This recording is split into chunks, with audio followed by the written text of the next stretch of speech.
ఆర్టీసీకి సంబంధించి కార్మికులను చాలా వివిధ కారణాలతో తీసేశారు. సో వాళ్ళందరూ కూడా గతంలో మొన్న బస్ భవన్కి వచ్చి మరి చైర్మన్ సజ్జనార్కి వినతి పత్రం ఇవ్వడం జరిగింది. మరి వారికి స్పందిస్తలేరు.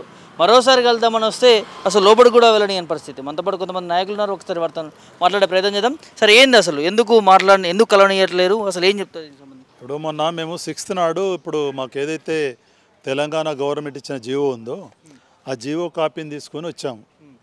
మరి జీవో తెలంగాణ గవర్నమెంట్ ఇచ్చింది కదా సార్, ఈ జీవోని అమలు చేస్తారో చేయరంటే ఆ లోపల ఈడీఓ ఆ మునిశేఖర్ సార్ ఏమనంటే, అయ్యో ఈ జీవో వచ్చిన సంగతే మాకు తెలియదు, నాకు ఇప్పుడే చూస్తున్నాను చెప్పంటే ఆ జీవోతో పాటు ఒక రిప్రజెంటేషన్ కూడా ఇచ్చినాం.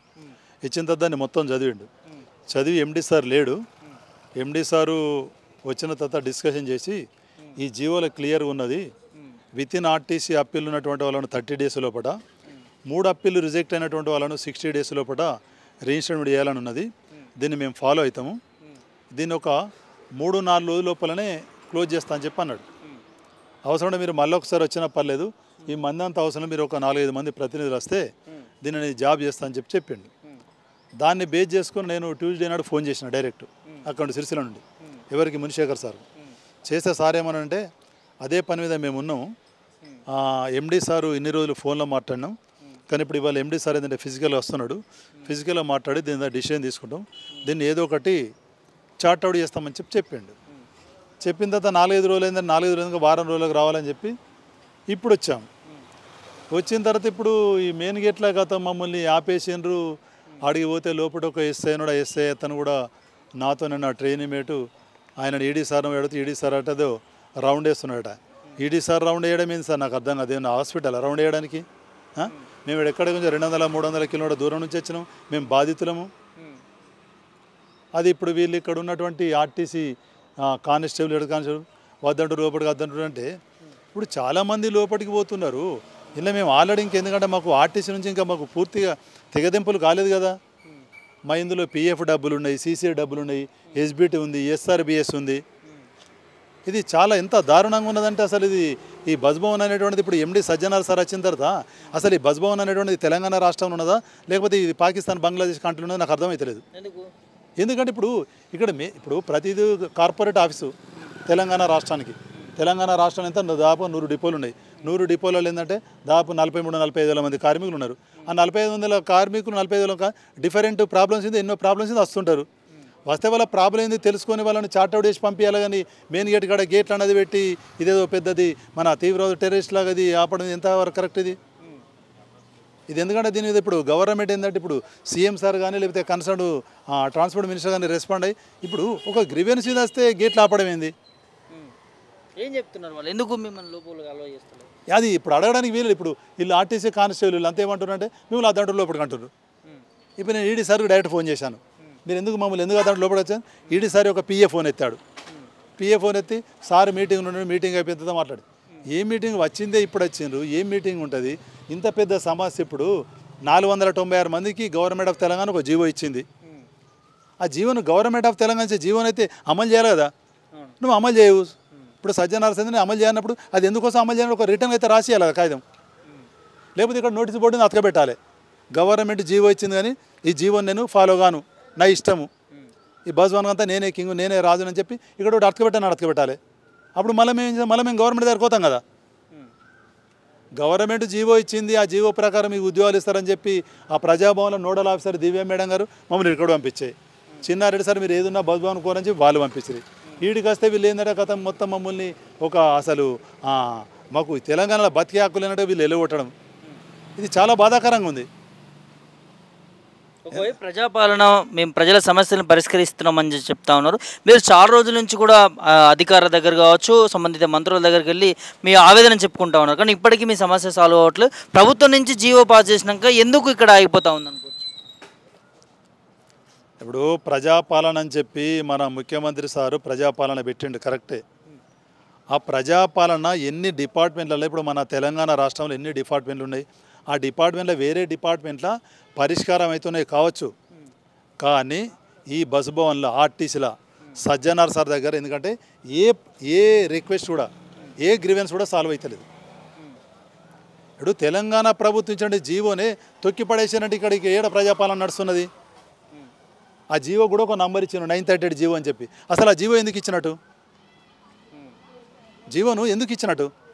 ఇప్పుడు అక్కడ సెక్రటరీకి పోతే ఏమంటున్నారు, ఇక్కడ మా రోల్ అంతా అయిపోయింది, మేము దీన్ని ఎక్సర్సైజ్ చేసాము, సబ్ కమిటీ తర్వాత మెయిన్ కమిటీ అంతా ఎంక్వైరీ చేసి ఇప్పుడు ఎవరెవరికి ఇవ్వాలి ఎవరికి ఇద్దని 496 మందిని రిజిస్టర్మెంట్ చేయాలని చెప్పి జీవో ఇచ్చామని చెప్పి వాళ్ళు అంటున్నారు. ఆ జీవోని బేస్ చేసుకుని మా ఉద్యోగాలు ఏమైందంటే వీళ్ళు గేట్ దాటనిస్తలేరు. చాలా నష్టం చేస్తాం, చాలా అన్యాయం చేస్తున్నాడు. ఇది మొత్తం టోటల్ ఏంటంటే ఎవరు అన్యాయం చేస్తలేరు దీనిలో. ఇప్పుడు ఏదో రవాణా శాఖ మంత్రి గారు అయితే గవర్నమెంట్ కాదు, మొత్తం టోటల్ ఏంటంటే మొత్తం ఏంటంటే ఈ కార్మికులు కూడా ఏంటంటే సజ్జనర్ సార్ దీన్ని చేస్తున్నాడు. వెంటనే అయిపోతుంది, వాళ్ళకి అర్థమైతలేదు. ఇతను కేపీ సింగ్ డ్రైవర్, ఇతను అకారణంగా ఉద్యోగం నుంచి తొలగిస్తే అతను అప్పీల్ రిజెక్ట్ అయితే అతను ఎస్టీ జాతీయ కమిషన్ తీయవా, జాతీయ కమిషన్ వచ్చే నోటీస్ ఎస్టీ జాతీయ కమిషన్ కూడా ఇన్వాల్వ్మెంట్ అయింది. మీరు అతన్ని అకారణంగా ఏ విధంగా ఉద్యోగం నుంచి తీసేసిండ్రో మీరు వచ్చి ఢిల్లీకి వచ్చి చెప్పాలని చెప్పి ఇతను జాటోత్ హుస్సేనాకు దీన్ని నోటీస్ యూజ్ చేసింది. ఇట్లా ఏంటంటే ఇతను 20 మంది ఏంటంటే ఢిల్లీకి పోతున్నారు. అంటే వీళ్ళు చేసినటువంటి ఆ పాలనకి ఏంటంటే ఢిల్లీకి ఏంటంటే కొంతమంది ఎస్టీ జాతీయ కమిషను, కొందరు ఎస్సీ జాతీయ కమిషను టచ్ చేయవలసిన అవసరం వస్తున్నది. ఆల్రెడీ తిరిగి ఏంటంటే 16 మంది చనిపోయినరు. అంటే మరి ఇప్పుడు సజ్జనార్ సార్కి ఏంటంటే ఇంకా కొంతమందిని చంపాలని ఉంది కావచ్చు, అదే అనుకుంటాను నేను. ఇప్పుడు అప్పీల్ లెవెల్ చిన్న తప్పు, చిన్న మైనర్ మిస్టేక్ ఏంటంటే 26% వచ్చినటువంటి డ్రంక్ అండ్ డ్రైవ్లో కూడా వాళ్ళని తీసిపడేసారు. 30% వచ్చినా కూడా మీకు ఏం ప్రాబ్లం లేదు, జాయింట్ డైరెక్టర్ కానీ మీరు కలవండి మీకు ఇస్తారని చెప్పాను. 24% చాలామంది తీసేసారు. 20 రూపాయల ఫ్రాడే కాదు అది 30. ఇట్లా ఎన్నో చిన్న ప్రాబ్లమ్స్ చాలామందిని తొలగించారు. వాళ్ళు మనస్తాపానికి గురే 16 మంది చనిపోయారు.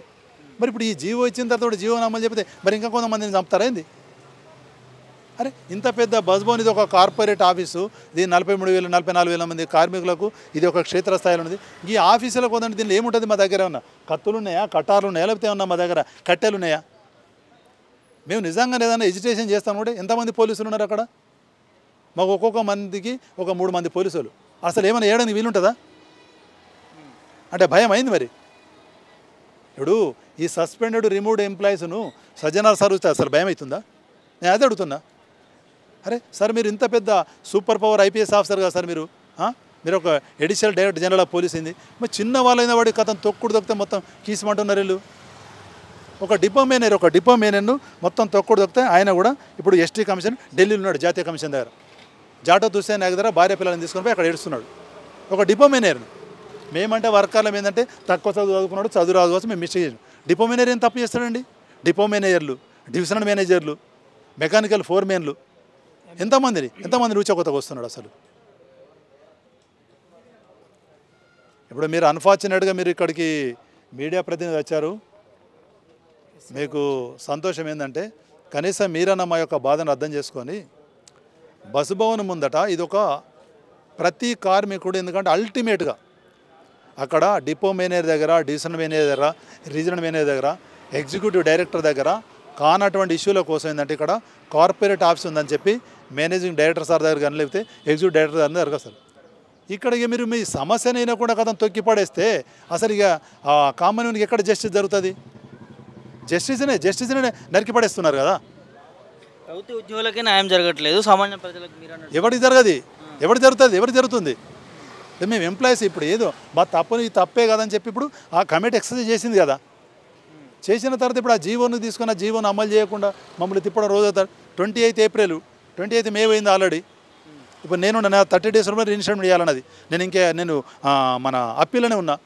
30 days అయిపోయింది. ఇక వీళ్ళందరూ 60 days ఉన్నారు. వీళ్ళు ఎక్కడ రిజిస్ట్రేషన్ చేస్తారు? చాలా అన్యాయం చేస్తున్నారు సార్. కనీసం ఏంటంటే మీరు మీడియా సందర్భంగా ఈ విషయాన్ని ఈ మీడియా ద్వారా ఏంటంటే గవర్నమెంట్ మన ముఖ్యమంత్రి గారు, కన్సర్న్ మినిస్టర్ గారు ఇందులో ఇన్వాల్వ్మెంట్ అయ్యి ఈ సమస్యను కొలికి అయితే ఇస్తాను. లేకపోతే బేషరతు మేము ఇయ్యం బై.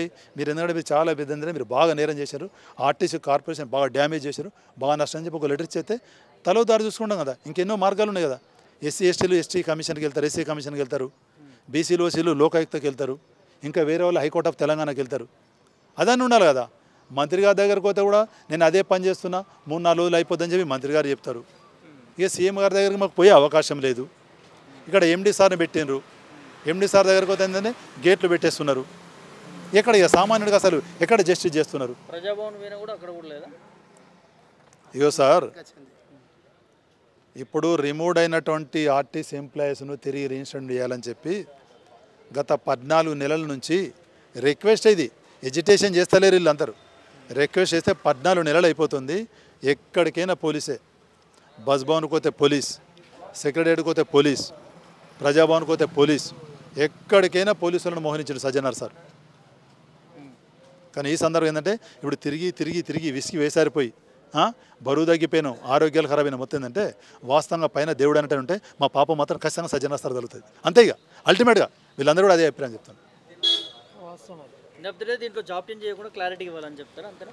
క్లారిటీ ఇవ్వాలంటే ఏంటంటే ఆ జీవోను అమలు చేస్తే ఇమీడియట్ కథ ఇవ్వాలనే. దీనికి టైం ఎందుకు ఇవ్వాలి? రిజిస్టర్ చేయాలి రేపు రిజిస్టర్. లేకపోతే తెలంగాణ ప్రభుత్వం ఇచ్చినట్టే జీవోను నేను ఖాతరు చేయను. నాకు తెలంగాణ జీవోలు ఏవినాడు. నాకు ఇక్కడ ఏంటంటే నేను పనిచేసే కాడ నాకు ముఖ్యమంత్రి గారు చెప్పింది నేను వినను, తర్వాత రవాణా శాఖ మంత్రి గారు చెప్పింది ఎవరైనా నేనే మొత్తం చేస్తున్నా అని చెప్పి అదన్నీ ఒకటి నోటీస్ బోర్డు అక్కడ అతికి చూసి వెళ్ళిపోతాం కదా. దాని మీద మాకు ఎక్కడైతే అవకాశం ఉందో అక్కడ మేము దాన్ని సవాల్ చేస్తాం కదా. చాలా నష్టం జరుగుతుంది. సజ్జనార్ సార్ దయచేసి ఏంటంటే ఈ జీవో ఏదైతుందో ఆ జీవో ప్రకారం మీరు ఉద్యోగాలు ఇస్తే ఇవ్వండి. ఇవ్వకపోతే ఈ బేస్తో మేము ఇస్తలేమని చెప్పి రిటర్న్ ఏదో చెప్పండి. అనవసరంగా ఏంటంటే కార్మికులు ఏంటంటే వారు చచ్చిపోయారు ఇంకా వేరే వాళ్ళని చంపడానికి కారణం కాకూడదని చెప్పి ఇప్పుడు ఈ మీడియా ముఖంగా ఏంటంటే నేను సజ్జనార్ సార్కి ఏంటంటే 2 చేతులు జోడించి వేడుకోవడం జరుగుతుంది. ఇది పరిస్థితి. ఒకవైపు ప్రజాపాలన, ప్రజల సమస్యలు మేము పరిష్కరిస్తున్నామని చెప్తా ఉన్నారు ఘనంగా గొప్పగా.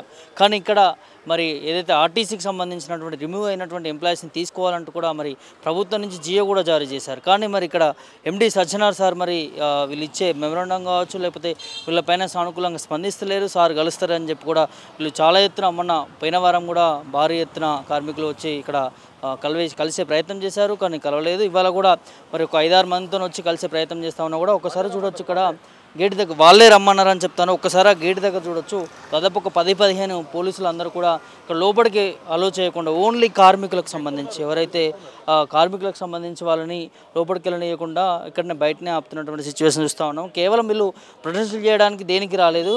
సార్ని కలిసి వీళ్ళ బాధ ఏదైతే గవర్నమెంట్ ఇష్యూ చేసినటువంటి జారీ చేసినటువంటి జియోని మరి వెంటనే అమలు చేయాలంటూ కూడా విన్నపించుకోవడానికి వచ్చినా కూడా మరి వీళ్ళపైన సానుకూలంగా స్పందిస్తలేరు. సార్ కలుస్తారని చెప్పి కూడా చాలా ఆవేదన చెందుతూ ఉన్నారు. చాలామంది ఇప్పటికీ సూసైడ్ చేసుకున్నటువంటి పరిస్థితి, వాళ్ళ జీతాలు కూడా మరి రాలేని పరిస్థితి. దాదాపు ఒక 5-6 సంవత్సరాల నుంచి కూడా చాలామంది ఈ ఆర్టీసీకి సంబంధించినటువంటి ఉద్యోగాలు లేక చాలా ఇబ్బంది పడుతూ ఉన్నారు. చిన్న సమస్యలకి చాలా పెద్ద శిక్ష వేసినట్టుగా మళ్ళీ వాళ్ళని రిమూవ్ చేశారు. సో ఖచ్చితంగా దీనిపైన యాక్షన్ తీసుకోవాలి, ఒక క్లారిటీ ఇవ్వాలి, జాప్యం చేయకూడదు. ప్రభుత్వం నుంచి సానుకూలంగా స్పందించి జియోని జారీ చేసినాక ఇక్కడ ఎందుకు ఆగుతా ఉందని చెప్పి డిమాండ్ చేస్తూ ఉన్నారు. ఖచ్చితంగా ఈ విషయంలో క్లారిటీ ఇవ్వాలంటూ కూడా మరి ఏదైతే ఆర్టీసీ కార్మిక సంఘ నాయకులు మాట్లాడుతున్నటువంటి అంశం చూస్తాను. వీడియో జర్నలిస్ట్ శివతో ప్రభాకర్, మిర్రెడ్డి, హైదరాబాద్.